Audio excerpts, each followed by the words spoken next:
Брэндон Харрис всегда считал свою жизнь идеальной, пока тихие камеры не раскрыли ужасную правду, скрытую жестокость его жены и страдания молодой горничной. В доме на Ломбард-стрит все выглядело идеально, но за блестящими стенами скрывалась тьма. Среди персонала была Клэр, 27 лет, одетая в аккуратную черно-белую форму. Она работала в доме всего несколько месяцев, но уже несла на себе весь груз порядка. Каждый бокал, каждая пылинка — все должно было быть идеальным, хотя глаза Клэр выдали усталость и страх. Со временем Брэндон стал замечать дрожащие руки Клэр и тревожные взгляды.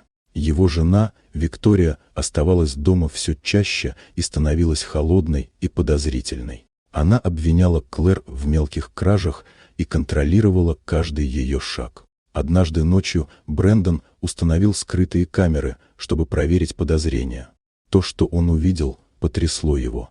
Виктория поднимала руку на Клэр, и горничная дрожала, сжимая себя от страха. Все это происходило в их собственном доме, под крышей, которую он когда-то считал безопасной. На следующее утро Брэндон встретил Клэр в коридоре. Она сжимала сумку, боясь потерять работу. Он мягко сказал, что теперь ей больше не угрожает опасность, что правда раскрыта, а она больше не будет страдать из-за чужой жестокости. Позже Виктория попыталась оправдаться, но Брэндон ясно дал понять, в его доме больше нет места для насилия. Он выплатил Клэр ее зарплату, добавил бонус и дал возможность начать новую жизнь.